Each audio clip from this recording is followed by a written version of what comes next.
الحمد لله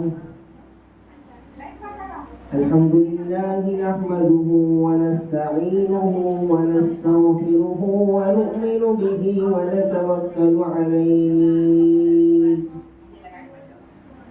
ونعوذ بالله من شرور أنفسنا ومن سيئات أعمالنا من يهده الله فلا مضل له ومن يضلله فلا هادي له ونشهد أن لا إله إلا الله وحده لا شريك له ونشهد أن سيدنا وسندنا ونبينا ومولانا محمدا عبده ورسوله أما بعد فأعوذ بالله من الشيطان الرجيم بسم الله الرحمن الرحيم إن الله عنده علم الساعة وينزل الغيث ويعلم ما في الأرحام وما تدري نفس ماذا تكسب غدا وما تدري نفس بأي أرض تموت إن الله عليم خبير صدق الله العظيم. محترم و مکرم میری پیاری ماں اور عزیز بہنوں، سب سے پہلے اس آیت کریمہ کا ترجمہ سن لیں کہ بے شک اللہ ہی کو معلوم ہے کہ قیامت کب آئے گی، بے شک اللہ ہی کے علم میں ہے کہ قیامت کب آئے گی.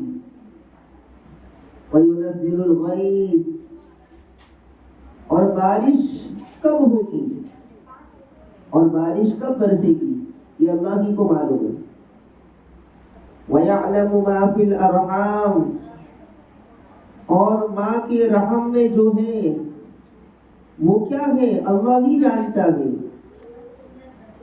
اور ماں کے رحم میں جو ہے اسے اللہ ہی جانتا ہے. وَمَا تَدْرِي نَفْسٌ مَاذَا تَكْسِبُ غَدًا، اور انسان آئندہ کل کیا کمائے گا، کہاں سے روزی حاصل کرے گا، اس کو اللہ ہی جانتا ہے. وَمَا تَدْرِي نَفْسٌ بِأَيِّ أَرْضٍ تَمُوتُ، اور انسان زمین کے کس حصے پر مرے گا اللہ ہی جانتا ہے. انسان کو کہاں موت آئے گی، زمین کے کون سے حصے پر موت آئے گی اللہ ہی جانتا ہے.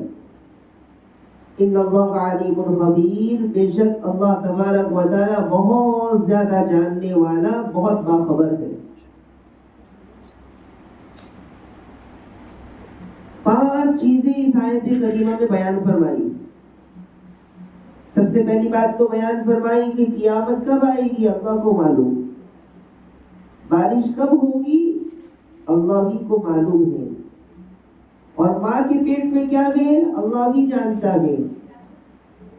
انسان آئندہ کل کہاں سے کمائے گا اللہ ہی جانتا ہے، اور انسان کو زمین کے کس حصے پر موت آئے گی اللہ ہی کو معلوم ہے. بے شک اللہ تبارک و تعالی بہت زیادہ جاننے والا، بہت باخبر ہے. یہ آیت کریمہ کب نازل ہوئی؟ اس کا شان نزول یہ ہے کہ ایک صحابی دیہات کے رہنے والے، کسی گاؤں کے رہنے والے، وہ اللہ کے رسول صلی اللہ علیہ وسلم کی خدمت میں حاضر ہوئے اور انہوں نے عرض کیا کہ یا رسول اللہ صلی اللہ علیہ وسلم، قیامت کب آئے گی؟ اس نے سوال کیا کہ قیامت کب آئے گی، اور دوسرا سوال کیا کہ یا رسول اللہ، میرا پورا کھیت سوکھ گیا ہے پانی نہ ہونے کی وجہ سے، تو اس میں پانی کی بہت سخت ضرورت ہے، تو بارش کب ہوگی؟ تیسرا سوال یہ کیا کہ یا رسول اللہ صلی اللہ علیہ وسلم میری بیوی حاملہ ہے تو اس کے پیٹ میں کیا ہے، لڑکا ہے یا لڑکی ہے؟ یہ تیسرا سوال کیا۔ اور چوتھا سوال یہ کیا کہ مجھے معلوم ہے کہ میں کہاں پیدا ہوا ہوں تو میں کہاں مروں گا، یہ آپ بتا دیں مجھے۔ تو یہ سوالات کیے اس نے۔ پہلا سوال کیا قیامت کب آئے گی، دوسرا سوال کیا کہ میرا کھیت پورا سوکھ گیا کہ بارش کب ہوگی، میری بیوی حاملہ ہے اس کے پیٹ میں کیا ہے، اور میں کہاں مروں گا۔ یہ سوال جب اس نے کیا تو اللہ کی طرف سے یہ آیت کریمہ نازل ہوئی،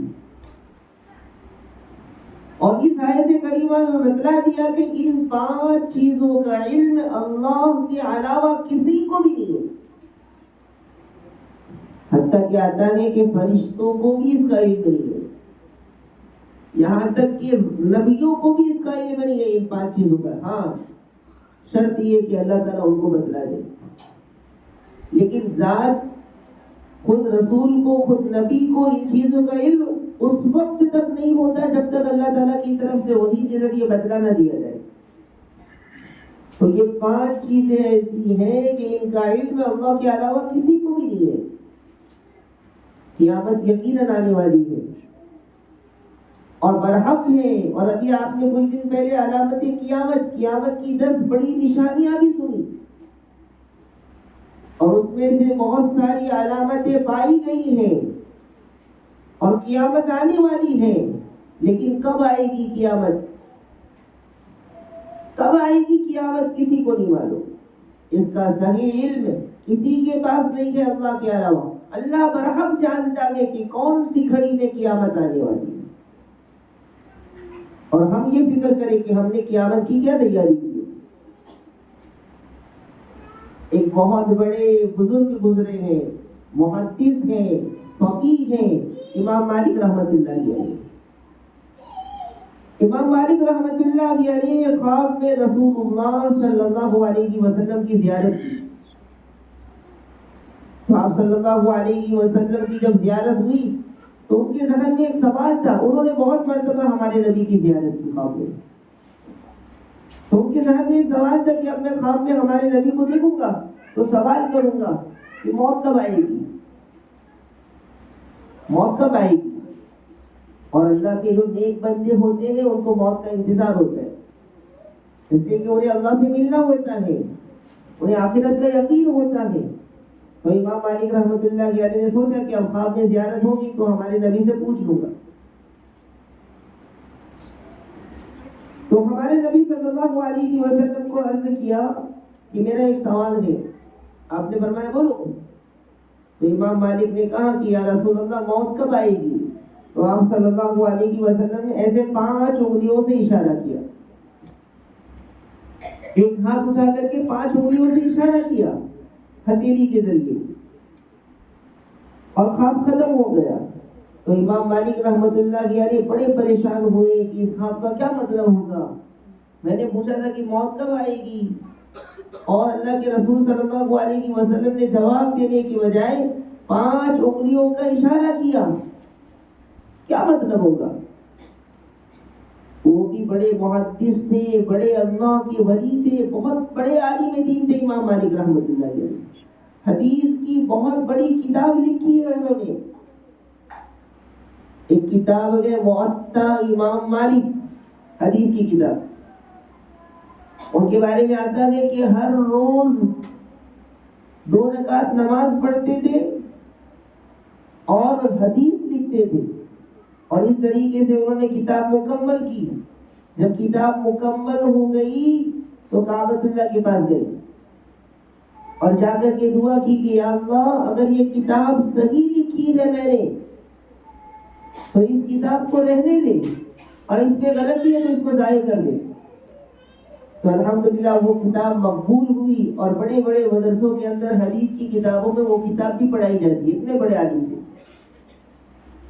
لیکن اس کے باوجود خواب کی تعبیر ان کو سمجھ میں نہیں آئی، اور ان کے زمانے میں خواب کی تعبیر بتلانے والے بہت بڑے امام گزرے ہیں، امام محمد ابن سیرین رحمۃ اللہ علیہ۔ خواب کے بارے میں جتنی بھی کتابیں لکھی جاتی ہیں وہ امام محمد سیرین کے حوالے سے لکھی جاتی ہے، بڑے ماہر تھے خواب کی تعبیر بتلانے۔ تو ان کے پاس بھیجا اور کہا کہ خواب کی تعبیر پوچھ کر کے آؤ، اپنے خادم کو بھیجا۔ تو وہ گئے امام محمد سیرین کے پاس خواب کی تعبیر پوچھنے کے لیے۔ تو خادم نے کہا کہ حضرت ایسا ایسا خواب ہے، اس کی تعبیر بتا دیں۔ تو امام ابن سیرین نے کہا کہ نام بتلاؤ خواب دیکھنے والے کا۔ تو امام مالک نے منع کیا تھا کہ نام مت بتانا۔ تو انہوں نے کہا کہ جب تک نام نہیں بتلاؤ گے تعبیر سمجھ میں نہیں آئے گی، اس لیے کہ خواب کا تعلق دیکھنے والے سے بھی ہوتا ہے کہ کس نے دیکھا ہے، کس حالت میں دیکھا گے، کون سے دن دیکھا گے، صبح میں دیکھا گے، رات میں دیکھا گے، دیکھنے والا نمازی ہے یا نہیں ہے، دیکھنے والا گناہ میں مبتلا ہے یا نیک کام کرنے والا ہے۔ یہ ساری چیزیں دیکھنے کے بعد خواب کی تعبیر سمجھ میں آتی ہے۔ سردی کا موسم ہے، گرمی کا موسم ہے، کون سے علاقے میں رہتا ہے، یہ پوری چیز خواب ایک مستقل فن ہے۔ تو امام محمد سیرین نے کہا کہ جب تک نہیں بتلاؤ گے نام تب تک خواب کی تعبیر نہیں بتلا سکتا۔ تو وہ گئے اور جا کر کے امام مالک کو پوچھا کہ حضرت وہ تو نام پوچھ رہے ہیں، نام کے بغیر خواب کی تعبیر نہیں بتائیں گے۔ تو انہوں نے کہا کہ جاؤ نام بتلاؤ۔ تو پھر ان کے خادم گئے اور جا کر کے کہا کہ امام مالک نے یہ خواب دیکھا ہے۔ تو انہوں نے تعبیر بتلائی کہ اللہ کے رسول صلی اللہ علیہ وسلم نے سورہ لقمان کی اس آیت کی طرف اشارہ فرمایا جس میں 5 باتیں بیان فرمائی ہیں۔ 5 انگلیوں سے اشارہ کرنے کا مطلب یہ ہے کہ ان 5 باتوں کی طرف اشارہ ہے کہ جس کو اللہ کے علاوہ کوئی نہیں جانتا، اور اس میں یہ بھی ہے کہ موت کب آئے گی اللہ کے علاوہ کسی کو معلوم نہیں، کسی کو بھی اپنی موت کا صحیح علم نہیں ہے، اللہ کی بہتر جانتا ہے، اللہ کے علم میں ہے۔ تو اس بات کی طرف اشارہ کر دیا۔ تو خواب کی 3 قسمیں ہیں۔ اب خواب کی بات آ گئی تو میں کچھ عرض کر دوں کہ خواب کی 3 قسمیں ہیں۔ ایک خواب تو وہ جو ہمارے خیالات ہوتے ہیں، صرف جو ہم سوچتے رہتے ہیں، جس کے بارے میں ہم باتیں کرتے رہتے ہیں، یا جس کے بارے میں ہم بہت ٹینشن میں ہوتے ہیں، وہ چیزیں ہمیں خواب میں آتی ہیں، اس کا کوئی مطلب نہیں ہوگا، اس کا کوئی مطلب نہیں ہوگا۔ اور ایک خواب ہوتا ہے تخویف من الشیطان، شیطان خواب میں آ کے ڈراتا ہے، گندے خیالات دکھاتا ہے، برے خیالات دکھاتا ہے خواب کے اندر۔ تو کہا کہ یہ بھی شیطان کی طرف سے ڈراؤنا خواب ہے، اس کی کوئی حقیقت نہیں ہے۔ تو ایک ہماری سوچ، دن بھر جو ہم سوچتے رہے وہ خواب میں آیا، اس کا کوئی مطلب نہیں ہوتا۔ ایک شیطان کی طرف سے ڈرایا جاتا ہے خواب میں، تاکہ اس کی بھی تعبیر عام طور پر نہیں ہوتی۔ اور تیسری قسم ہے خواب کی بشرا من اللہ، کہ اللہ کی طرف سے بشارت دی جاتی ہے خواب میں۔ کسی کی زندگی میں کوئی واقعہ پیش آنے والا ہو تو وہ چیز خواب میں اس کو کبھی کبھی دکھلایا جاتا ہے۔ لیکن یاد رکھیں اس کی تعبیر بھی کبھی کبھی بہت الگ ہوتی ہے۔ انسان خواب کچھ اور دیکھتا ہے، مطلب کچھ اور ہوتا ہے۔ اس لیے ہمیں خواب کی تعبیر کے بارے میں خود سے فیصلہ نہیں کرنا چاہیے۔ حتیٰ کہ رسول اللہ صلی اللہ علیہ وسلم نے بیان فرمایا کہ خواب کسی کے سامنے بیان نہ کریں، الا لبیبا او حبیبا، یہ کہ آپ کا بہت خاص دوست ہو، یا وہ خواب کی تعبیر بتلانے والا ہو، ان کو ہی خواب بتلا سکتے ہیں، ان کے علاوہ کسی کو خواب بتلانے سے منع فرمایا۔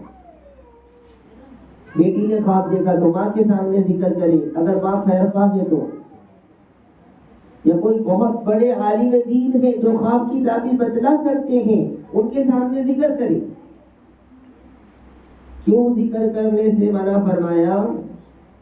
اس کی وجہ یہ ہے کہ انسان نے کوئی خواب دیکھا تو کہا کہ خواب جب دیکھتا ہے انسان تو وہ خواب ادھورا ہوتا ہے، لٹکا ہوا ہوتا ہے وہ خواب، اور جیسے ہی انسان کے سامنے ذکر ہوتا ہے اور انسان اس کی کچھ بھی تعبیر بولتا ہے تو وہ ہو جاتا ہے.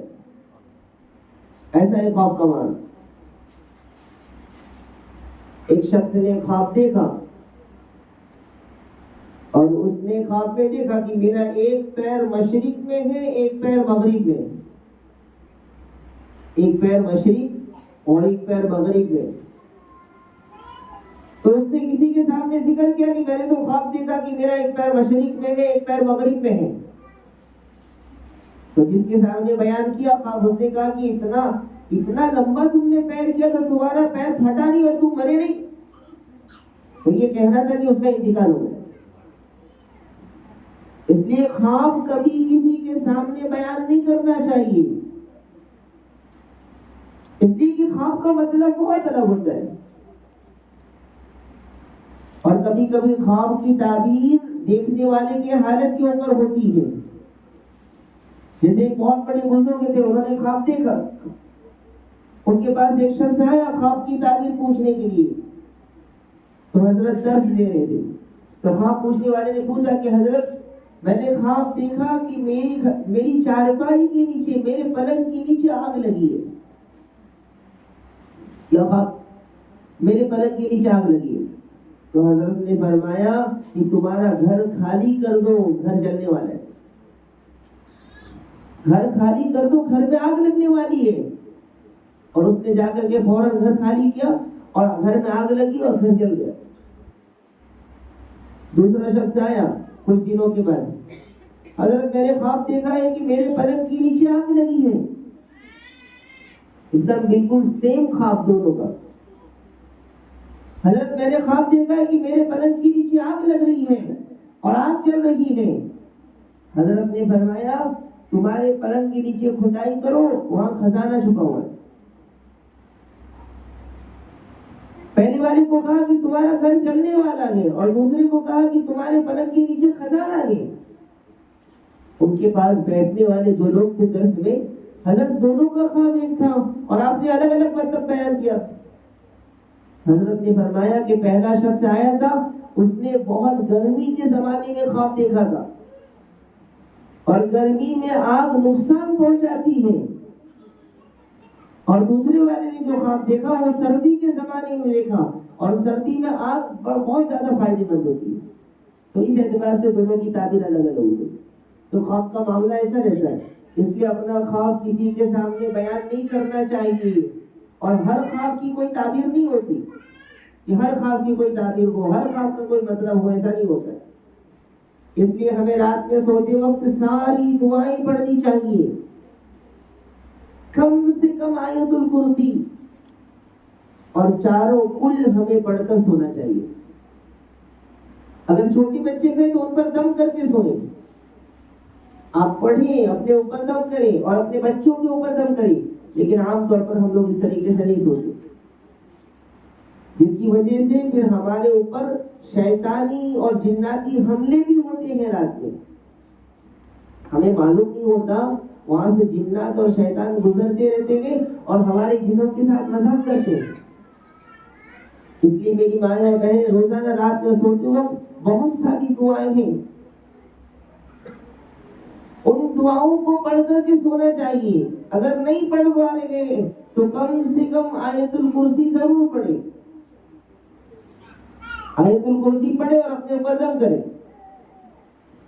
آیت الکرسی پڑھ کر کے اپنے بچوں پر دم کر کے سوئیں، اس لیے کہ نیند میں حملے بہت ہوتے ہیں. اور اسی طریقے سے ایک دعا ہے، اعوذ بکلمات اللہ التامات من غضبہ وعقابہ وشر عبادہ ومن همزات الشیاطین وان یحضرون. یہ دعا پڑھ لیں تو اس سے برے خواب نہیں آئیں گے آپ کو. اعوذ بکلمات اللہ التامات من غضبه وعقابه وشر عباده ومن همزات الشياطين وأن يحضرون. یہ یاد ہونی چاہیے دعا. ہر برے خیالات سے، بری سوچ سے، برے خواب سے، گندے خیالات سے، گندے خواب سے، ڈراؤنے خواب سے اللہ تعالیٰ ان دعاؤں کی برکت سے حفاظت فرمائے گا انشاءاللہ. اور اگر کبھی رات میں ڈراؤنا خواب دیکھ لیں، برے خواب دیکھ لیں، تو برا خواب دیکھنے کے بعد ایک دعا ہے ہمارے نبی صلی اللہ علیہ وسلم نے بتلائی ہے، وہ دعا پڑھ لیں. اعوذ باللہ من هذه الرؤیا، اے اللہ اس برے خواب سے میں تیری پناہ چاہتی ہوں. یہ دعا پڑھ لیں. اور زیادہ ڈراؤنے خواب اور زیادہ گندے خواب میں آنا یہ اچھی چیز نہیں ہے.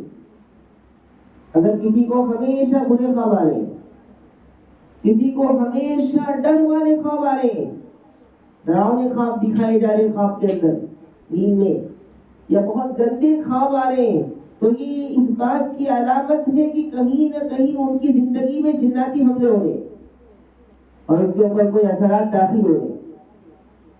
اس لیے کہ جناتی اور شیطانی اثرات اسی طریقے سے جسم میں داخل ہوتے ہیں. تو ایسی صورت میں ہمیں آیت الکرسی پڑھنی چاہیے. اس کا خاص طریقہ ہے جو شروع میں بتایا گیا تھا. اسی طریقے سے اگر کسی انسان کو ہمیشہ خواب میں کالے سانپ نظر آ رہے، سانپ نظر آ رہا ہے، تو یہ خواب بھی اچھا نہیں ہے، یہ بہت خطرے کی علامت ہے. کسی کو خواب میں اگر دودھ نظر آ رہا ہے، کہ ایک انسان خواب میں دودھ پی رہا ہے یا دودھ پلا رہا ہے یا دودھ تقسیم کر رہا ہے، تو یہ خواب بہت اچھا ہے. تو کچھ خواب ایسے ہیں کہ جس کی تعبیر ہمیشہ اچھی ہوتی ہے، اور کچھ خواب ایسے ہوتے ہیں جس کی تعبیر ہمیشہ بری ہوتی ہے. اللہ تعالی ہم سب کی برے خواب سے حفاظت فرمائے. حضرت زبیدہ رحمۃ اللہ علیہ، ہارون رشید کی بیوی حضرت زبیدہ بہت دیندار عورت تھی. تو انہوں نے خواب میں دیکھا کہ وہ راستے میں سوئی ہوئی ہے اور سب وہاں سے گزر رہے ہیں اور اس کے ساتھ برا کام کر رہے ہیں. تو اس نے امام سیرین کے پاس خواب کی تعبیر پوچھنے کے لیے بھیجا. اب خواب کتنا گندا دیکھا انہوں نے کہ راستے میں سوئی ہوئی ہے اور لوگ وہاں سے گزر رہے ہیں اور ان کے ساتھ غلط کام کر رہے ہیں. جب خواب کی تعبیر پوچھنے کے لیے بھیجا تو امام محمد ابن سیرین نے نام پوچھا، تو پھر نام بتلایا گیا. تو انہوں نے کہا کہ ان سے جا کر کے کہو کہ وہاں پر ایک بڑی نہر بنائے تاکہ لوگ وہاں سے پانی استعمال کریں. اور انہوں نے بہت بڑی نہر بنائی، نہر زبیدہ کے نام سے. کچھ سالوں پہلے تک وہ نہر چالو تھی، ابھی وہ نہر بند ہوئی. تو اس سے بہت بڑا مجمع انسانوں کا فائدہ اٹھاتا رہا. تو خواب الگ ہوتا ہے اور تعبیر الگ ہوتی ہے. اللہ تعالیٰ ہر برے خواب سے، گندے خواب سے ہماری اور پوری امت کی حفاظت فرمائے. تو امام مالک رحمۃ اللہ علیہ نے جو خواب دیکھا وہ کس کی طرف اشارہ تھا کہ 5 چیزوں کا علم اللہ کے علاوہ کسی کو نہیں معلوم. وَيُنَزِّلُ الْغَيْثَ، اور بارش کب آئے گی، کہاں آئے گی، بارش کتنی ہوگی، بارش زیادہ ہوگی یا تھوڑی ہوگی، بارش بہت اسپیڈ ہوگی یا سلو ہوگی، یہ ساری کی ساری چیزیں اللہ کو معلوم ہے. اس کا صحیح علم، اس کا یقینی علم اللہ کے علاوہ کسی کے پاس نہیں ہے. اگر کوئی بتلاتا ہے تو وہ صرف ایک اندازہ ہے.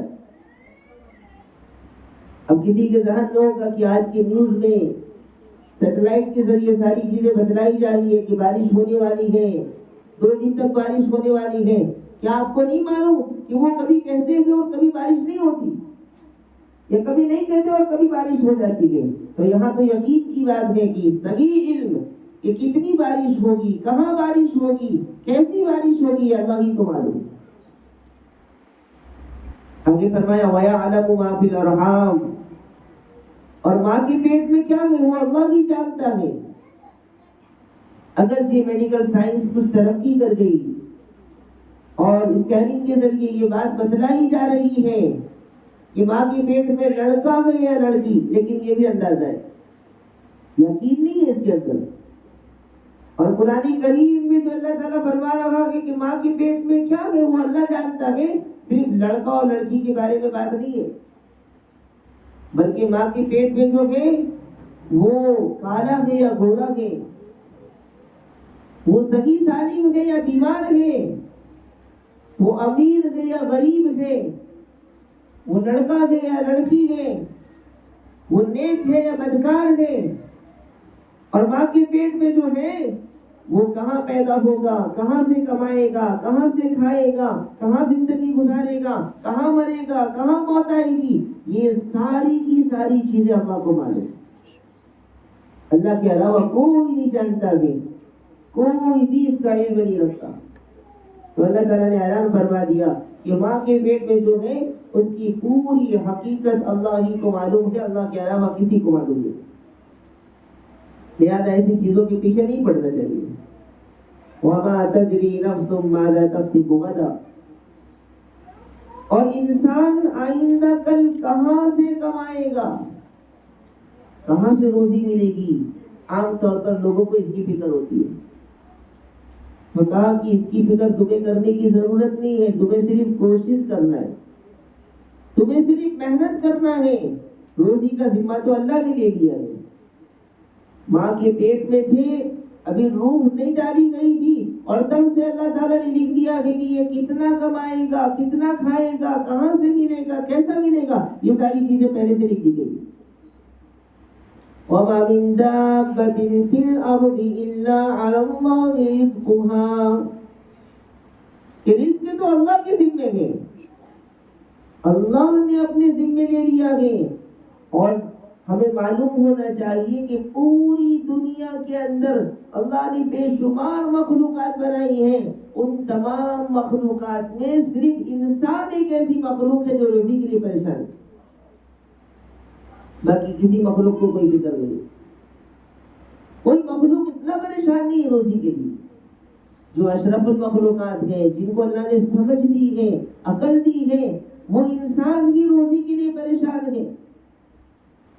اس لیے میری مائیں اور بہنیں، اگر روزی کے لیے ہمیں تنگی ہو رہی ہے تو اس کے لیے سب سے بہترین ہے کہ ہم نمازوں کی پابندی کریں۔ نماز پر رزق کا وعدہ ہے، نماز پر روزی کا وعدہ ہے۔ جو نماز کی پابندی کرے گا اللہ اس کو کبھی بھی روزی سے محروم نہیں کرے گا۔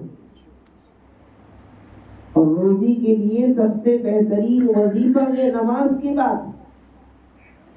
ایسا نہیں کہ نماز نہیں پڑھ رہے اور وظیفے پڑھ رہے تو فائدہ نہیں ہوگا، پہلے نماز کی پابندی، اور اس کے بعد پھر وظیفے۔ تو کہا کہ رسول اللہ صلی اللہ علیہ وسلم نے فرمایا کہ جو انسان سورہ واقعہ کی تلاوت کرے مغرب کی نماز کے بعد، مغرب کی نماز کے بعد فوراً، سورۃ الواقعہ 27 پارے میں ہے، سورہ الرحمن کے بعد، کہا کہ جو سورہ واقعہ پڑھ لے گا وہ روزی کے بارے میں بے فکر ہو جائے۔ ابھی اللہ تعالیٰ گارنٹی دے رہے، ہمارے نبی صلی اللہ علیہ وسلم فرما رہے کہ جو سورہ واقعہ پڑھ لے گا وہ روزی کے بارے میں کبھی پریشان نہیں ہوگا، وہ روزی کے بارے میں کبھی بھی ٹینشن میں نہیں آئے گا۔ اس لیے آج سے معمول بنائیں کہ انشاءاللہ روزانہ مغرب کی نماز کے بعد سورہ واقعہ پڑھیں گے تو اس گھر میں روزی کے دروازے کھلیں گے، اس گھر میں برکتیں آئیں گی، اس گھر میں اللہ کی مدد آئے گی۔ تو سورہ واقعہ یہ تقریباً 3.5 صفحے کی سورت ہے، بہت ٹائم نہیں لگے گا، 5 منٹ میں آپ پڑھ سکتے ہیں۔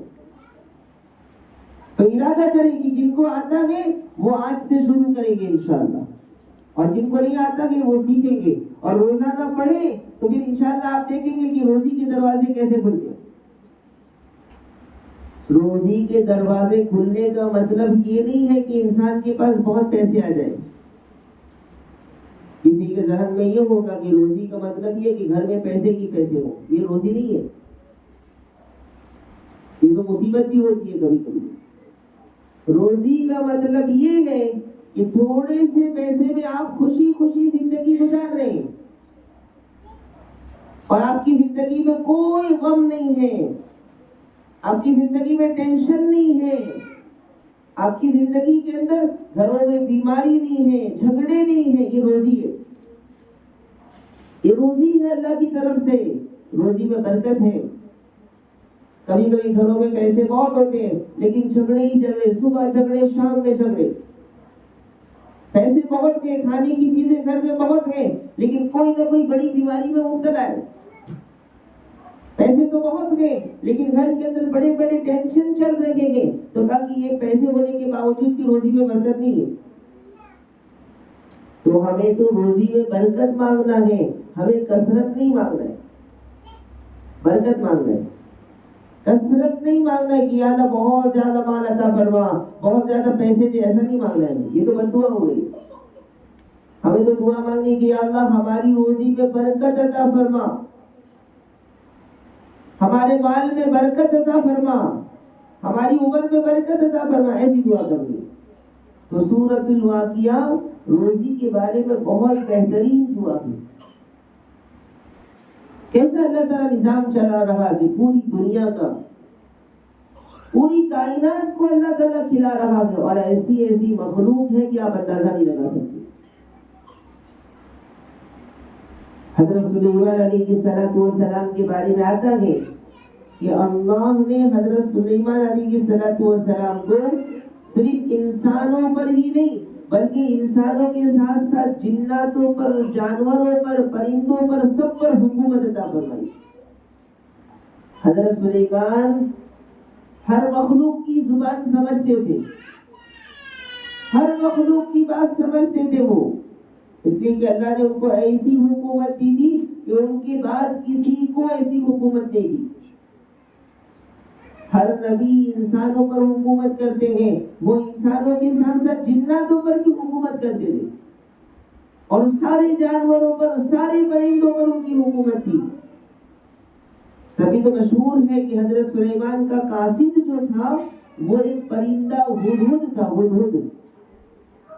کسی انسان کو اپنا قاصد نہیں بنایا انہوں نے، ایک پرندے کو بنایا تھا، لمبا واقعہ ہے وہ۔ تو حضرت سلیمان علیہ السلام نے اللہ تعالیٰ سے دعا کی کہ یا اللہ پوری مخلوق کو میں کھانا کھلاتا ہوں، پوری مخلوق کو میں کھانا کھلاتا ہوں۔ اللہ تعالیٰ نے فرمایا کہ سلیمان وحی بھیجی کہ سلیمان یہ تمہارا کام نہیں ہے، تم سے نہیں ہو پائے گا۔ حضرت سلیمان نے عرض کیا کہ اللہ ایک ہفتہ تو کھلانے دیجیے۔ نبی تھے، نبی اللہ کے عاشق بندے ہوتے ہیں، محبوب بندے ہوتے ہیں، تو حضرت سلیمان نے کہا کہ اللہ ایک ہفتے تو کھلانے دیجیے۔ اللہ تعالیٰ نے فرمایا کہ یہ بھی تمہارے بس میں نہیں ہے، کیونکہ حضرت سلیمان علیہ السلام انسانوں پر بھی حکومت کر رہے تھے، جناتوں پر بھی کر رہے تھے، جانوروں پر بھی کر رہے تھے، پرندوں پر بھی کر رہے تھے، تو انہوں نے سوچا کہ ایک مرتبہ میں سب کو کھانا کھلاؤں۔ تو بار بار اصرار کرنے کے بعد اللہ تعالیٰ نے فرمایا کہ سلیمان ٹھیک ہے کھلاؤ۔ تو حضرت سلیمان علیہ السلام نے انسانوں کی جماعت کو اور جناتوں کو بھی کھانا بنانے کا حکم دیا، انسانوں کو بھی حکم دیا اور جناتوں کو۔ جناتوں کا کام تو کیسا ہوگا؟ جنات کا کام تو آپ سمجھ رہے کیسا ہوتا ہوگا جنات کا کام۔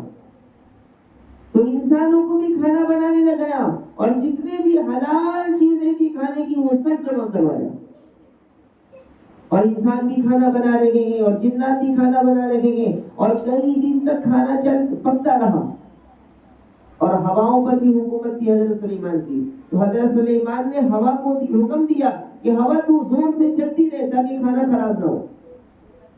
ہوا زور سے چلنے لگی اور ہوا ٹھنڈی چلنے لگی تاکہ کھانا خراب نہ ہو۔ اور تاریخ کی کتابوں میں آتا ہے کہ 1 مہینے کی مسافت تک کھانا بنا،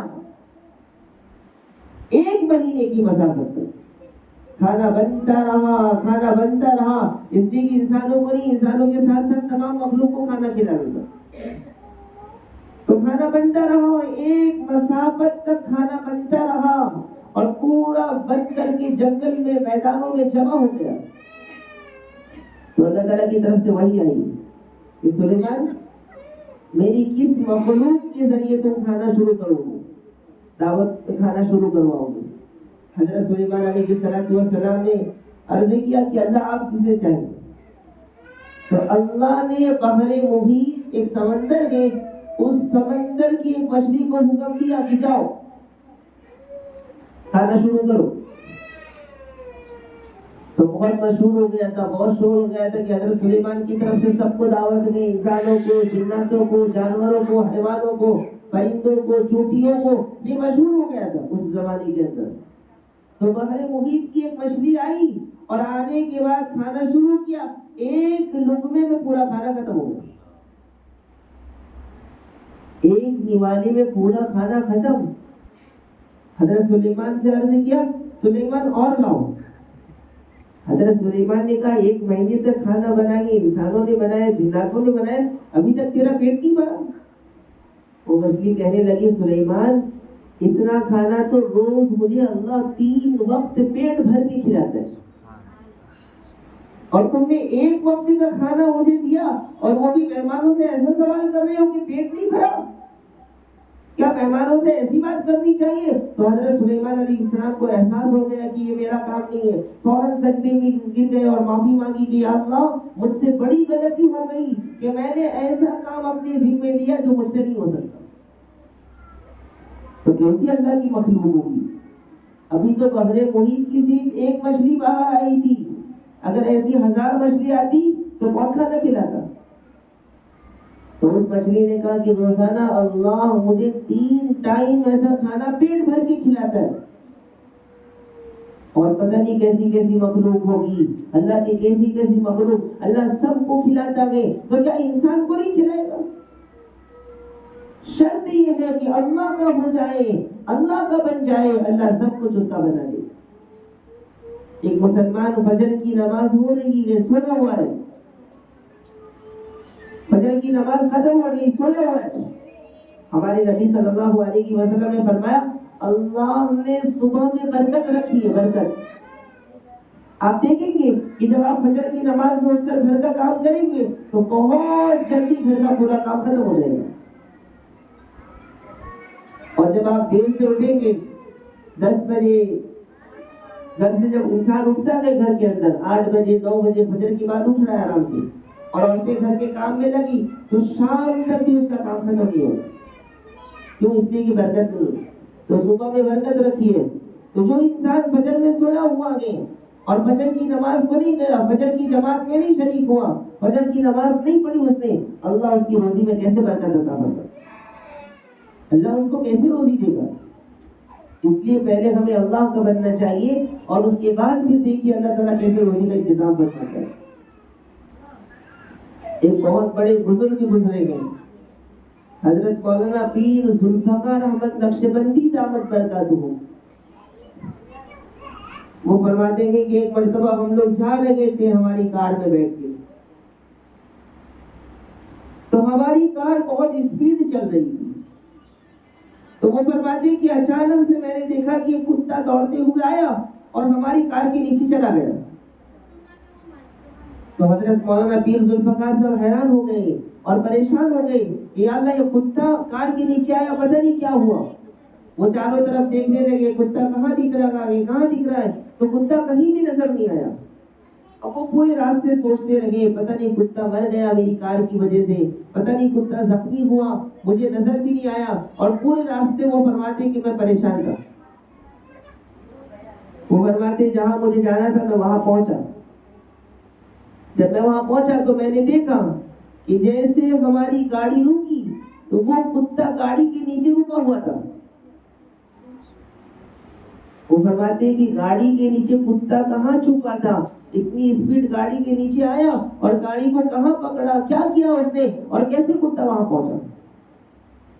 تو وہ فرماتے ہیں کہ کتے کو جب میں نے دیکھا تو میں حیران ہو گیا کہ اللہ اتنی اسپیڈ گاڑی میں کتا کہاں رکا ہوگا اور کیسے یہاں تک پہنچا ہوگا. ابھی وہ سوچ رہے تھے کہ اتنے میں دیکھا کہ کتا دوڑ کر کے گیا اور وہاں پر ایک درخت تھا اور درخت کے پاس بہت سارے کھانے پھینکے ہوئے تھے اور وہ کتا گیا اور جا کر کے کھانے لگا. تو وہ سمجھ گئے کہ اللہ نے کتے کے لیے یہاں پر روزی رکھی تھی اور اس کے آنے کا اللہ نے انتظام فرمایا میری گاڑی میں. تو پوچھا کہ بھئی یہ کیا پھینکا ہوا ہے؟ تو وہاں بتلانے والے نے بتلایا کہ یہاں رات میں شادی تھی اور شادی میں بہت زیادہ کھانا بچ گیا تھا، تو اللہ نے یہ کھانا اس کتے کے لیے انتظام فرمایا۔ تو کتے کو اللہ تعالیٰ کیسے کیسے روزی دے رہا ہے، تو کیا اللہ اپنے بندے کو روزی نہیں دے سکتا؟ اس لیے میری مائیں اور بہنیں، روزی کے معاملے میں اللہ پر یقین کریں، اللہ پر بھروسہ کریں، وہی روزی دینے والا ہے، اس کے علاوہ کوئی نہیں دے سکتا۔ اپنے آپ کو گناہوں سے بچا لیں، حرام چیزوں سے بچائیں، اور پھر دیکھیں ہماری روزی میں کیسے برکت ہوگی۔ ایک بہت بہترین دعا ہے، آپ سب یاد کر لیں، قرآن کریم کی آیت کریمہ ہے، روزانہ فجر کی نماز کے بعد 70 مرتبہ یہ دعا پڑھنی ہے۔ فجر کی نماز پڑھنے کے بعد اسی جگہ پر بیٹھے رہیں، اور اسی جگہ پر بیٹھے بیٹھے 70 مرتبہ جو یہ دعا پڑھے گا، اللہ کبھی بھی روزی میں کمی نہیں ہونے دے گی۔ وہ دعا کیا ہے؟ اللہ لطیف بعبادہ یرزق من یشاء وہو القوی العزیز۔ قرآن کی آیت ہے، بہت بہترین دعا ہے، یاد کر لیں، لکھ لیں۔ اللہ لطیف بعبادہ یرزق من یشاء وہو القوی العزیز۔ اللہ لطیف بعبادہ یرزق من یشاء وہو القوی العزیز۔ فجر کی نماز پڑھ لیں اور اسی جگہ پر بیٹھے بیٹھے 70 مرتبہ یہ دعا پڑھ لیں، اور 70 مرتبہ یہ دعا پڑھنے کے بعد روزی میں برکت کے لیے دعا کریں، اور پھر دیکھیں روزی کیسی برکت ہوگی۔ آپ کی زندگی کے اندر جو بڑے بڑے عزائم ہیں وہ سب اللہ تعالیٰ غیب سے پورا فرمائے گا۔ لیکن شرط یہ ہے کہ ان دعاؤں کو پابندی سے پڑھنا۔ ایک دن پڑھا، 2 دن پڑھا، 3 دن پڑھا اور روزی نہیں مل رہی ہے پھر چھوڑ دیا، ایسا نہیں، یقین کے ساتھ پڑھنا ہے۔ ہمارے نبی صلی اللہ علیہ وسلم نے جتنی بھی دعائیں بتلائی ہیں وہ ہمیشہ کے لیے بتلائی ہیں، ہمیشہ کے لیے، کہ دعائیں ہمیشہ پڑھنا ہے، 1-2 دن پڑھ کر چھوڑ نہیں دینا ہے۔ سورہ واقعہ کا اگر معمول ہے تو زندگی بھر سورہ واقعہ پڑھیں۔ اس دعا کا معمول ہے تو ہمیشہ یہ دعا پڑھے، اس لیے کہ ہمیں روز روزی کی ضرورت ہے، ہمیشہ ہمیں روزی کی ضرورت ہے، اس لیے ہمیشہ دعاؤں کا اہتمام ہونا چاہیے۔ اللہ کے خزانے میں کوئی کمی نہیں ہے، اللہ سے مانگنے والا ہونا چاہیے۔ اللہ کے خزانے میں کوئی کمی نہیں ہے، صرف اللہ سے مانگنے والا کوئی ہونا چاہیے۔ ایک کتاب کے اندر آیا ہے، ایک حدیث کی کتاب ہے کنز العمال، اس کتاب کے اندر یہ بات آئی ہے، اللہ کی قدرت دیکھیں آپ، کہ یہ پوری دنیا کا کون اندازہ لگا سکتا ہے؟ کوئی نہیں۔ تو اس میں لکھا ہے کہ پوری دنیا ایک پہاڑ کے اوپر ہے، پہاڑ کے اوپر۔ اب پوری دنیا اتنی بڑی ہے تو وہ پہاڑ کتنا بڑا ہوگا، اندازہ لگائیں کہ جب اس پہاڑ کے اوپر پوری دنیا رکی ہوئی ہے، تو جب دنیا اتنی بڑی ہے، ہم تو صحیح سے بیجاپور بھی نہیں دیکھ پائے۔ ایک انسان تو بیجاپور بھی صحیح سے نہیں گھوما ہوگا، تو پوری دنیا کہاں گھومے گا وہ انسان؟ تو پوری دنیا ایک پہاڑ کے اوپر ہے، اور وہ پہاڑ ایک فرشتے کی ہتھیلی کے اوپر ہے۔ پوری دنیا ایک پہاڑ پہ اور وہ پہاڑ ایک فرشتے کی ہتھیلی پر۔ تو دنیا اتنی بڑی تو پہاڑ کتنا بڑا ہوگا، اور پہاڑ اتنا بڑا تو وہ فرشتے کی ہتھیلی کتنی بڑی ہوگی، اور فرشتے کی ہتھیلی پر جب وہ پہاڑ ہے تو خود فرشتہ کتنا بڑا ہوگا۔ اور اس کے بعد فرشتہ کہاں ہے؟ مچھلی کے اوپر ہے، اور وہ مچھلی پانی کے اندر ہے۔ تو دیکھیے اللہ کی قدرت، دیکھیے اللہ کی قدرت، دیکھیے اللہ کا نظام، دیکھیے کیسا نظام ہے۔ تو اتنی بڑی کائنات بنانے والا، اتنی ساری مخلوقات بنانے والا، سب کو کھلانے پلانے والا، وہ سارا نظام چلا رہا ہے، تو کیا آپ کو اور مجھے بھوکا رکھے گا وہ؟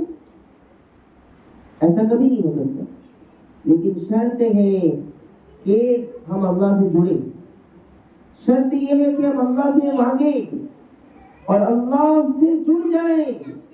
اور اللہ سے کب جڑیں گے؟ جب ہماری نماز کی پابندی ہوگی۔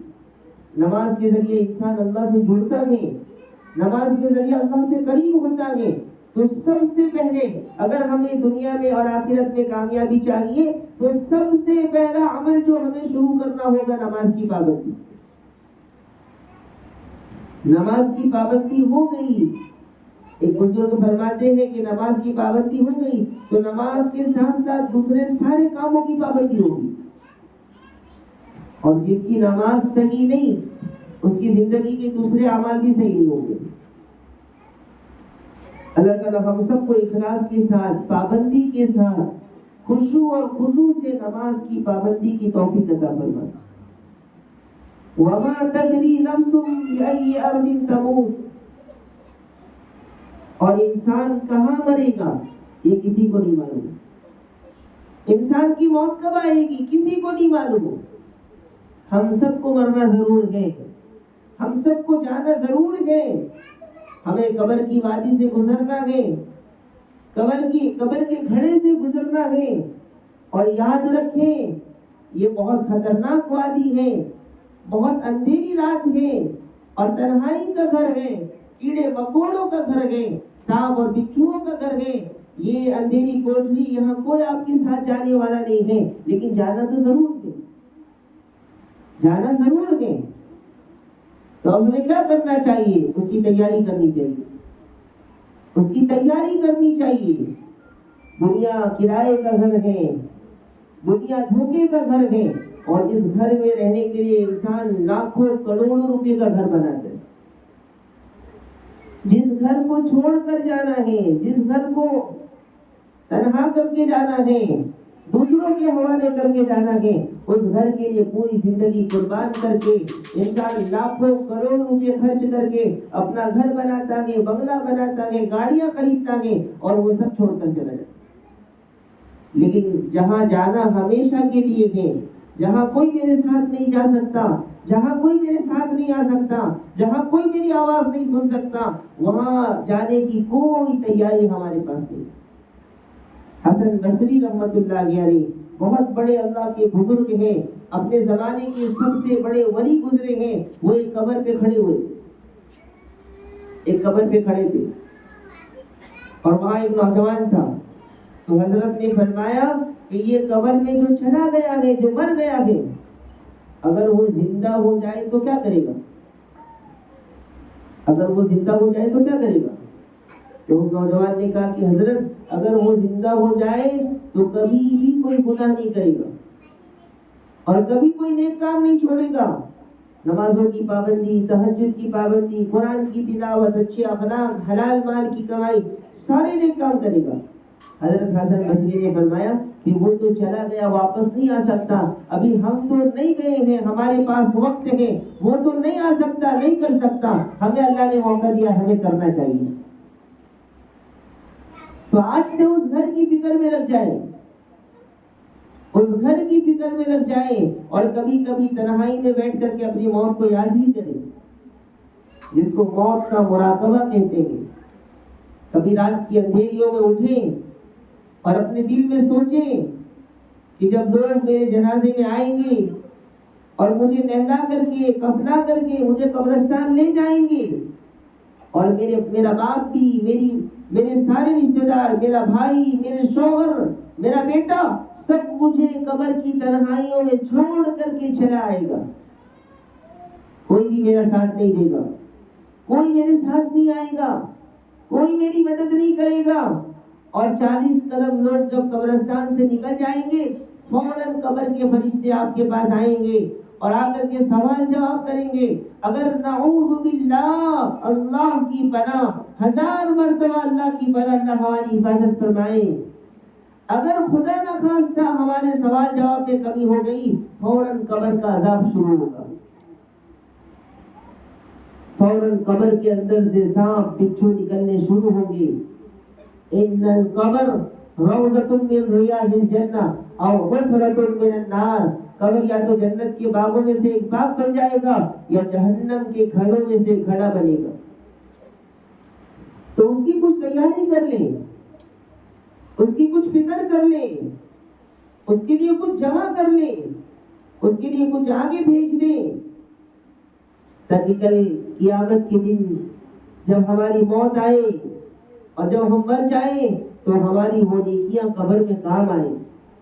کل ایصال ثواب کے بارے میں بات آئی تھی، جیسا پہلے زمانے کے اندر لوگ پوسٹ مین کا انتظار کرتے تھے، کوئی خط کوئی میسج کہیں سے کسی کا آتا تھا تو اس کا بہت انتظار ہوتا تھا، ایک ایک مہینے لوگ انتظار کرتے تھے۔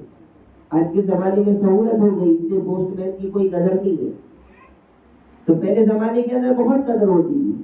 تو آتا ہے کہ قبر کے اندر بھی مردہ جو قبر کے اندر دفن گئے وہ ایسے ہی انتظار کرے گا، اس کو عذاب ہو رہا ہوگا، وہ عذاب میں مبتلا ہوگا، کہیں آگ کا عذاب، کہیں سانپ کا عذاب، کہیں بچھو کا عذاب، کہیں کیڑے مکوڑوں کا عذاب، زہریلے جانوروں کا عذاب، اور وہ انتظار کر رہا ہوگا کہ کوئی تو مجھے سبحان اللہ پڑھ کے بخش دے،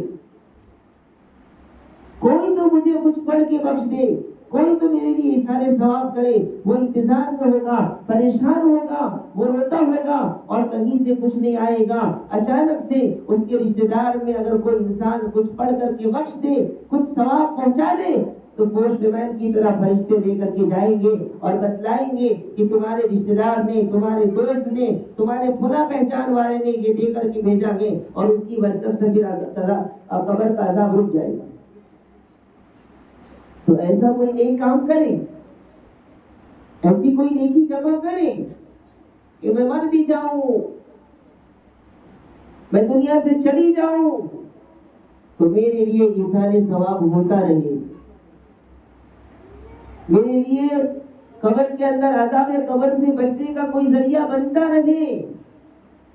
یا تو اپنی اولاد کو اتنا نیک بنائے، اپنی اولاد کو اتنا دیندار بنائے، اتنا پاک دامن بنائے، اتنا پاکیزہ اچھا قرآن پڑھنے والا بنائے کہ آپ کے انتقال کے بعد وہ بچہ جب ہاتھ اٹھا کر کے دعا کرے گا کہ یا اللہ میری ماں چلی گئی، یا اللہ میری ماں کی مغفرت فرما، یا اللہ میری ماں پر رحم فرما، یہ بچہ دعا کرے گا اور وہاں عذاب قبر رک جائے گا۔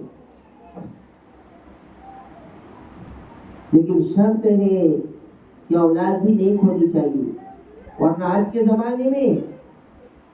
زمانے میں ماں باپ کے انتقال کے بعد کوئی پوچھتا بھی نہیں ہے۔ ماں باپ کے انتقال کے بعد اگر فکر ہوتی ہے تو ماں باپ کی پراپرٹی کی فکر ہوتی ہے۔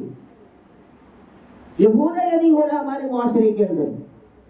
شاید کوئی ایسا خاندان ہوگا، شاید کوئی ایسی اولاد ہوگی، ایسی کوئی بیٹی ہوگی، یا ایسا کوئی بیٹا ہوگا، یا ایسا کوئی رشتہ دار ہوگا جو مرنے کے بعد اس کی تھوڑی بہت فکر کر لے، ورنہ کوئی نہیں کرتا۔ ایک ہفتہ 2 ہفتہ کریں گے، 1 مہینہ 2 مہینہ کریں گے اور اس کے بعد پھر بھول جائیں گے، پھر کبھی اس کی یاد بھی نہیں آئے گی۔ تو کوئی بھی کسی کی فکر کرنے والا نہیں ہے، کوئی کسی کے کام آنے والا نہیں ہے، اس لیے اپنے موت کی تیاری خود کرے، اپنے قبر کی فکر خود کرے اور اس کے لیے کچھ جمع کرنے کی کوشش کرے۔ اللہ تعالیٰ نے قرآن کریم میں فرمایا یا ایھا الذین آمنوا اتقوا اللہ ولتنظر نفس ما قدمت لغد، اے ایمان والو اللہ سے ڈرو، اور آگے کیا فرمایا ولتنظر نفس ما قدمت لغد، اور کبھی سوچو تو صحیح، غور تو کرو کہ تم نے قبر کے لیے آگے کیا بھیجا ہے، تم نے آخرت کے لیے کیا بھیجا ہے، آخرت کے لیے کیا جمع کیا ہے۔ ہمارے نبی صلی اللہ علیہ وسلم نے فرمایا اذا مات الانسان انقطع عمله، کہ جب انسان مر جائے گا تو سارا عمل ختم، الا من ثلاث، مگر 3 چیزیں، صدقۃ جاریہ، صدقہ جاریہ بنائیں، مدرسہ بنائیں، مسجد بنائیں، مدرسے کا کچھ ایسا کام کریں کہ آپ کے لیے صدقہ جاریہ ہو، کسی بچے کو حافظ قرآن بنائیں، آپ کے لیے صدقہ جاریہ ہوگا۔ صدقۃ جاریہ، پہلا کام، مرنے کے بعد بھی یہ جاری رہے گا۔ قبر میں چلے گئے، گناہوں کی وجہ سے عذاب شروع ہو گیا تھا، صدقہ جاریہ سے ثواب آنا چالو ہوا، عذاب رکتا جائے گا رکتا جائے گا، یہاں تک کہ پورا عذاب ختم ہو جائے گا انشاءاللہ۔ ایک مدرسہ بنا دیا، بچے پڑھ رہے اور قبر کے اندر عذاب ہو رہا تھا، وہ سارا عذاب بند، پھر بچے پڑھ رہے اور ثواب اتنا زیادہ ہوتا گیا کہ انسان کے درجات بلند ہوتے گئے، یہاں تک کہ جنت الفردوس کے سب سے اعلیٰ مقام پر اللہ نے پہنچا دیا۔ تو ایسا کوئی کام ہونا چاہیے، ایسا کوئی ارادہ ہونا چاہیے، ایسے کوئی عزائم ہونے چاہیے۔ آخرت کی تیاری، دنیا کے گھر کے لیے کتنے خرچ کیے، آخرت کے گھر کے لیے کیا فکر کی۔ تو صدقۃ جاریہ او ولد صالح یدعو له، یا کوئی نیک اولاد ہو اور وہ روزانہ اپنے ماں باپ کے لیے دعا کرتا ہو، تو اللہ تعالیٰ اس دعا کی برکت سے اس کے ماں باپ کو عذاب قبر سے بچا لیں گے۔ تو ایسی اولاد ہونی چاہیے، اولاد کی ویسی تربیت، اور یہ تبھی ہوگا جب اولاد مدرسے میں پڑھی ہوگی۔ دنیا کی تعلیم حاصل کرنے والی اولاد تو دنیا میں بھول جاتے، زندگی میں ہی ساتھ چھوڑ دیتے ہیں، زندگی میں ہی ماں باپ کے ساتھ برا سلوک کرنا، ماں باپ کے ساتھ نفرت کرنا، یہ ہو رہا ہے۔ تو جب اولاد مدرسے میں پڑھے گی، دیندار ہوگی، قرآن پڑھنا جانتی ہوگی، ماں باپ کی قدر معلوم ہوگی، ماں باپ کا مقام معلوم ہوگا، ماں باپ کی عزت کے بارے میں حدیث سنی ہوگی، تو پھر وہ ماں باپ کی زندگی میں بھی قدر کرے گا اور مرنے کے بعد دعا بھی کرے گا۔ اور وہ واقعہ آپ لوگ سن چکے ہیں کہ حضرت موسیٰ علیہ السلام قبرستان سے جا رہے تھے تو ایک قبر میں عذاب ہو رہا تھا، اور جب واپس گزرے تو اس میں اللہ کی رحمت اتر رہی تھی، تو اللہ سے پوچھنے پر بتایا گیا کہ موسیٰ، یہ میرا بندہ بہت نافرمان تھا، گنہگار تھا، لیکن آج اس کا چھوٹا سا بچہ مدرسے میں گیا اور اس نے بسم اللہ پڑھی ہے، اس کی برکت سے میں نے اس کو عذاب قبر سے بچا لیا۔ تو ایسی اولاد اللہ تعالیٰ ہم سب کے بچوں کو نیک صالح پاک دامن پاکیزہ بنائے، ہماری اولاد کو ہمارے آنکھوں کی ٹھنڈک بنائے۔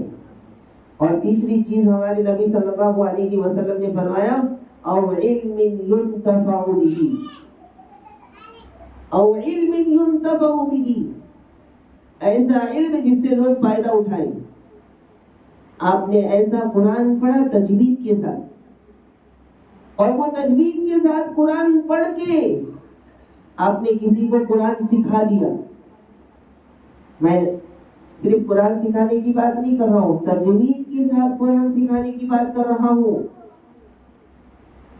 اس لیے کہ اگر غلط قرآن کسی کو سکھایا تو وہ جب تک غلط قرآن پڑھتا رہے گا، پڑھنے والے کو بھی گناہ ہوگا، سکھانے والے کو بھی گناہ ہوگا۔ جتنے لوگ غلط قرآن سیکھے ہوئے ہیں اور غلط قرآن پڑھ رہے ہیں، مثلا ایک عورت نے 1000 لوگوں کو قرآن سکھایا اور سب کو غلط قرآن سکھایا، سب کا قرآن غلط ہے، قرآن لعنت بھیج رہا ہے، قرآن بددعا کر رہا ہے، تو یہ جتنے لوگ قرآن پڑھیں گے اس کا گناہ اس کو بھی ہوگا، پڑھنے والے کو، اور جنہوں نے سکھایا گیا ان کی زندگی اور آخرت بھی برباد ہوگی۔ تو ایسا علم ہے کہ جو اس کے لیے وبال کا سبب بن گیا، جہنم میں جانے کا سبب بن گیا۔ اس لیے قرآن پہلے صحیح سیکھنا ہے، غلط تجوید کے ساتھ قرآن سیکھنا ہے انشاءاللہ۔ اور اس کے بعد حدیث میں آتا ہے خیرکم من تعلم القرآن وعلمہ، تم میں سب سے بہتر وہ ہے جو قرآن سیکھے اور سکھائے۔ تو ارادہ کریں کہ انشاءاللہ ہم قرآن سیکھیں گے اور سکھائیں گے انشاءاللہ۔ تو آپ نے قرآن سیکھا، تجوید کے ساتھ قرآن پڑھا، اور پڑھنے کے بعد کسی کو قرآن سکھایا، اب اس نے پھر کسی اور کو سکھایا، اس نے پھر کسی اور کو سکھایا، آپ دنیا سے چلے گئے، یہ قرآن پڑھتا رہے گا اور اس کا ثواب آپ کو بھی پہنچتا رہے گا۔ تو یہ صدقہ جاریہ، ایسا علم جس سے لوگوں کا فائدہ ہو، لوگوں کو نفع ہو، تو وہ کل قیامت کے دن آپ کو کام آئے گا۔ تو اس آیت کریمہ کے اندر ان 5 چیزوں کے بارے میں اللہ تعالیٰ نے بیان فرما دیا کہ ان 5 چیزوں کا علم اللہ کے علاوہ کسی کو نہیں ہے. کون انسان کب مرے گا، کہاں مرے گا، کس حال میں مرے گا، اس کا علم صرف اللہ کے پاس ہے. ہمیں کیا کرنا چاہیے؟ موت کی تیاری کرنی چاہیے. ہمیں کیا کرنا چاہیے؟ قبر کی تیاری کرنی چاہیے. ہمیں کیا کرنا چاہیے؟ قبر کی فکر کرنی چاہیے. اس کو کوئی معمولی نہ سمجھے، اس کو کوئی بالکل بہت آسان نہ سمجھے. یہ بہت مشکل سفر ہے. ان اللہ علیم الخبیر، بے شک اللہ تبارک و تعالیٰ بہت زیادہ جاننے والا اور بہت باخبر ہے. اللہ تبارک و تعالیٰ سے آخر میں دعا کہ اللہ تبارک و تعالیٰ ہم سب کو قرآن کریم کا یقین نصیب فرمائے. اللہ تبارک و تعالیٰ ہم سب کو موت کی تیاری کی توفیق عطا فرمائے. عذاب قبر سے، عذاب جہنم سے ہم سب کی اور پوری امت کی حفاظت فرمائے. آمین وآخر دعوانا الحمدللہ رب العالمین. کچھ اعلانات ہیں.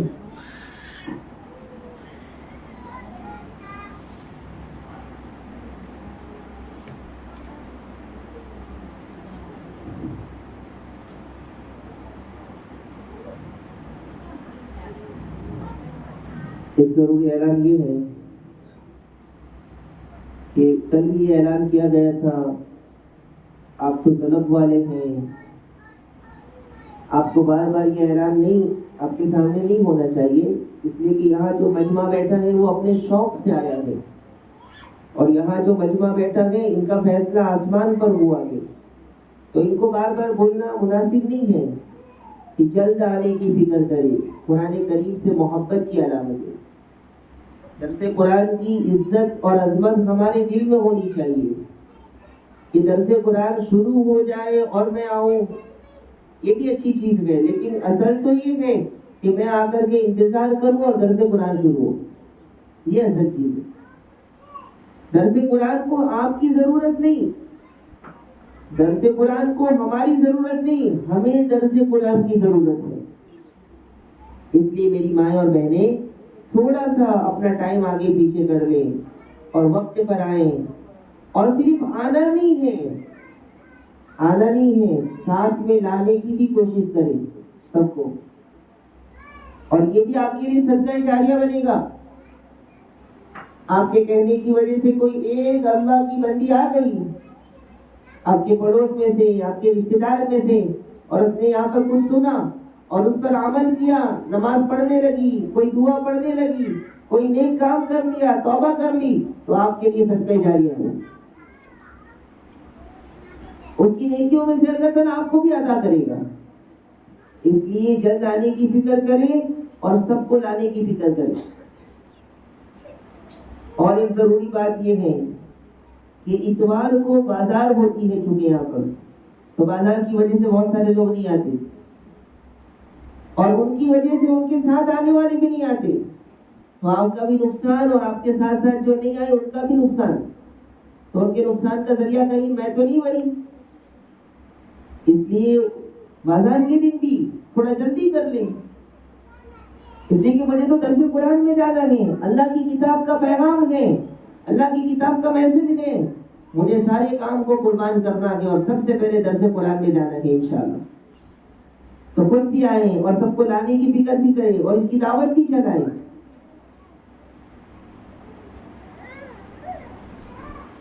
اور اسی طریقے سے جو تجوید کے ساتھ بہترین انداز میں قرآن کریم پڑھنا چاہتی ہیں ان کے لیے کل بھی اعلان ہوا تھا کہ وہ اپنا نام لکھائیں اور دعاؤں کا بھی اہتمام کریں کہ اللہ تبارک و تعالیٰ ایک صحیح نظام ان کے لیے منظم فرمائے. اور ایک اعلان یہ ہے کہ 27ویں روزے کو انشاءاللہ درس قرآن ختم ہوگا. الحمدللہ اللہ کے فضل و کرم سے آپ شروع سے ہیں، تو کوشش یہ کریں کہ اخیر تک میں پابندی کے ساتھ آنے والی بنوں. اور کل قیامت کے دن جب اعلان ہو کہ درس قرآن میں سب سے پہلے کون جاتا تھا وہ کھڑے ہو جاؤ. درس قرآن ہو رہا تھا، میرے قرآن کا درس ہو رہا تھا، تو سب سے پہلے جانے والا کون تھا؟ کھڑا ہو جاؤ. اعلان ہوگا سب سے پہلے کون جانے والا تھا؟ یا اللہ میں جانے والی تھی، کھڑے ہو جاؤ، جاؤ جنت میں. تو اس لیے ہمیں درس قرآن میں جلدی آنا ہے اور پابندی کے ساتھ آنا ہے اور اللہ کے واسطے اس کی دعوت چلائیں تاکہ جہاں آپ کا فائدہ ہو رہا ہے وہاں دوسرے لوگوں کا بھی فائدہ ہو. اس لیے کہ علم کو آگے بڑھانا ہے, دین سیکھنا ہے اور سکھانا ہے, دین سیکھنا ہے اور پہنچانا ہے. تو جب اللہ نے مجھے بھیجا ہے تو میں کوشش کروں کہ اس کی دعوت چلاؤں اپنے رشتہ داروں میں, اپنے پڑوسیوں میں, اپنے دوستوں میں, اور ان کو ساتھ میں لانے کی کوشش کریں. انشاءاللہ ان کا بھی اجر و ثواب اللہ تعالیٰ آپ کو عطا فرمائے گی. انہیں تو ملے گا لیکن لانے والے کو, اس لیے کہ حدیث کے اندر آتا ہے الدال علی الخیر کفاعلہ, کہ نیکی کی طرف رہنمائی کرنے والا بھی ایسا ہے گویا کہ وہ نیکی کر رہا ہے. اور ایک ضروری اعلان یہ ہے کہ گروپ میں جن کا نمبر نہیں ہے ابھی تک, درس قرآن کے نام سے گروپ شروع کیا گیا ہے اور اس میں روزانہ کچھ نہ کچھ دعائیں ڈالی جا رہی ہے. الحمدللہ بہت سو نے نمبر لکھائے ہیں. تو درس قرآن کے گروپ میں جو بھی نہیں ہے واٹس ایپ گروپ میں, تو آ کر کے نمبر لکھائیں, اطلاع دے کہ ہاں میرا نمبر نہیں ہے, تاکہ ان کو بھی گروپ میں ایڈ کیا جائے. اور ایسی جو اچھی دعائیں ہیں وہ گروپ میں ڈالا جائے, آپ وہاں سے سن کر کے پڑھ کر کے یاد کر لیں. یہ بہت بڑا فائدے کا کام ہو جائے گا. تو جن کا نمبر نہیں ہے گروپ کے اندر وہ نمبر لکھا دیں.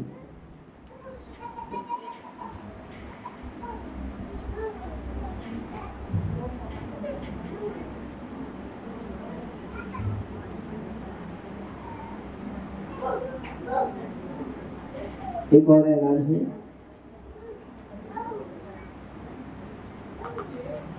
ایک خاتون ہے, ان کا حمل بار بار گر جاتا ہے, 5ویں بار ایسا ہوا ہے, اب پھر حمل سے ہے. اس بار بہت زیادہ ڈر ہے کہ کہیں پھر سے ایسا نہ ہو. 5 مہینے میں حمل گر جاتا ہے. ان کے لیے دعا کرنی ہے کہ اللہ تبارک و تعالیٰ ان کے حمل کی خوب حفاظت فرمائے, اور اللہ تبارک و تعالیٰ ان کی اور بچے کی خوب حفاظت فرمائے, بچے کی حفاظت فرمائے. ہر شر سے, فتنے سے, مصیبت سے, بلاؤں سے اللہ تعالیٰ ان کی حفاظت فرمائے, ان کے بچے کی حفاظت فرمائے. اس کے لیے سورہ مریم کی تلاوت کریں, بہت بہترین ہے. سورہ مریم کی تلاوت کریں, سورہ مریم کی تلاوت سنیں, انشاءاللہ بہت فائدہ ہوگا. اللہ تعالیٰ سے دعا کرتے ہیں اور کریں گے انشاءاللہ. اسی طریقے سے رقیبہ, ان کو اولاد نہیں ہے, ان کی اولاد کے لیے دعا کرنی ہے. اللہ تبارک و تعالیٰ ان کو نیک صالح پاک دامن پاکیزہ اولاد عطا فرمائے. اولاد کے لیے کل بھی کچھ دعائیں بتلائی گئی تھی, ان دعاؤں کو یاد کریں, پرسوں بتائی گئی تھی, اور ان دعاؤں کو پڑھنے کی کوشش کریں. دعا بھی پڑھیں اور دوا بھی استعمال کریں, پھر دیکھیں گے انشاءاللہ بہت جلد اللہ تعالیٰ اولاد کی خوشخبری عطا فرمائیں گے. نازنین ملول, ان کی صحت بہت زیادہ خراب ہے, ان کی شفا کے لیے, تندرستی کے لیے دعا کرنی ہے کہ اللہ تبارک و تعالیٰ ان کو خوب زیادہ شفائے کاملہ عاجلہ مستمرہ دائمہ نصیب فرمائے, اور پوری امت کے اندر جو بھی بیمار ہے سب کو شفائے کاملہ نصیب فرمائے. دعا کریں.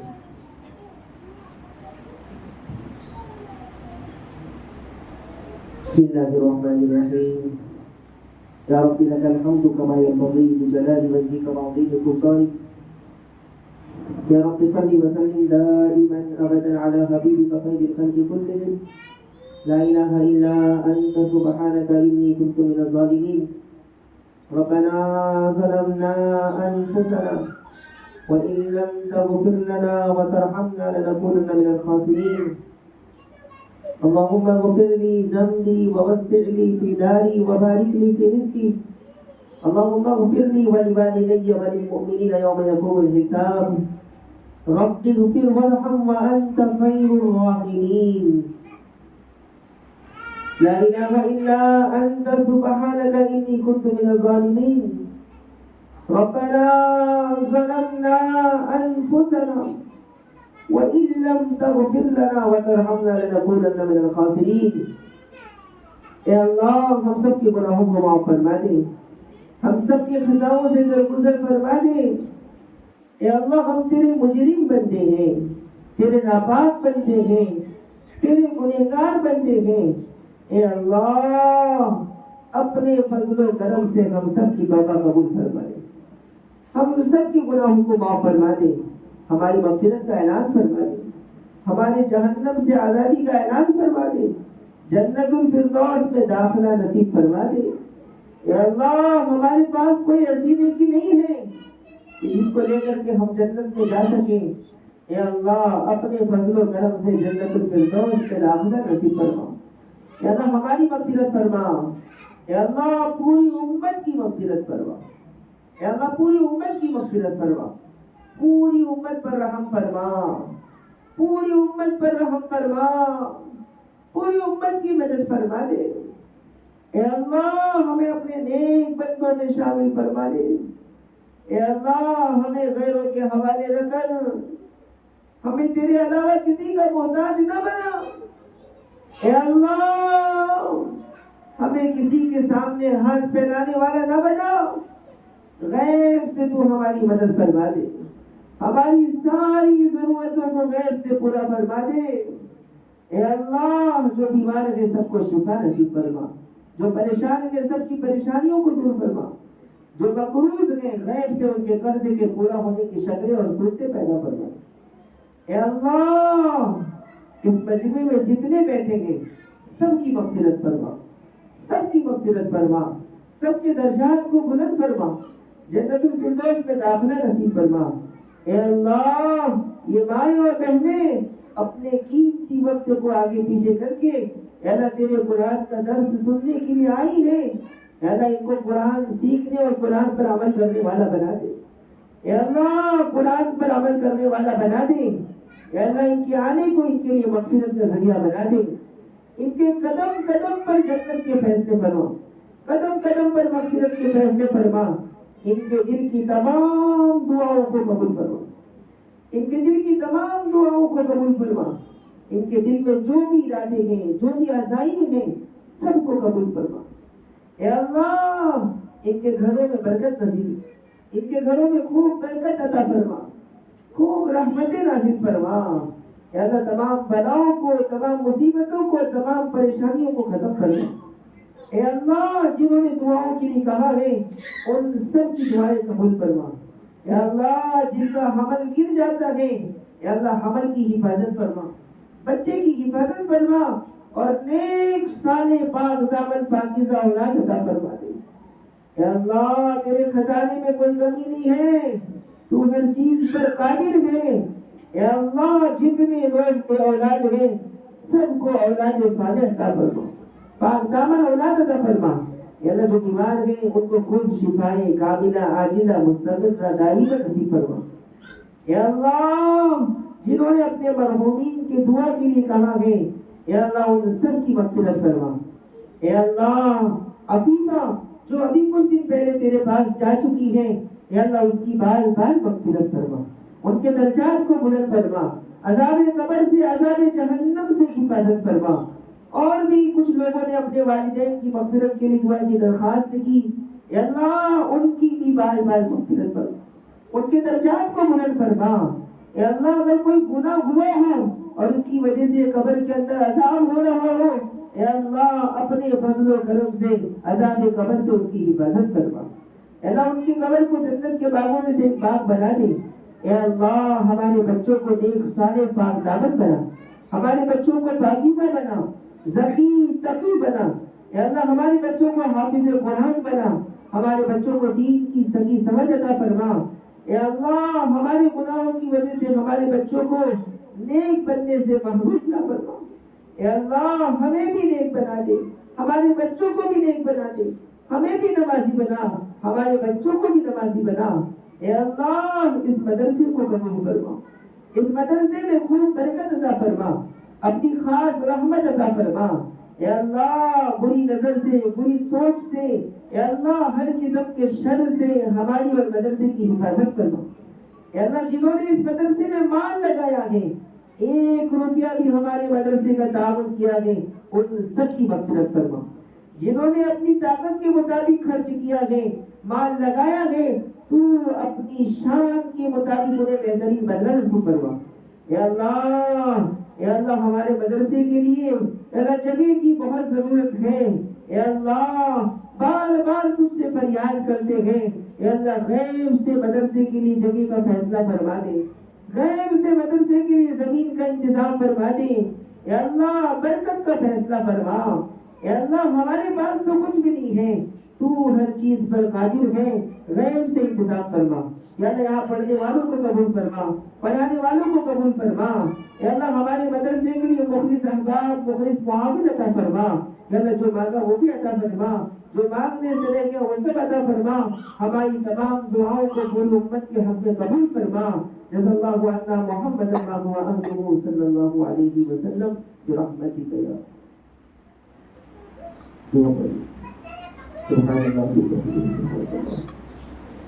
سبحان ربك رب العزة عما يصفون وسلام على المرسلين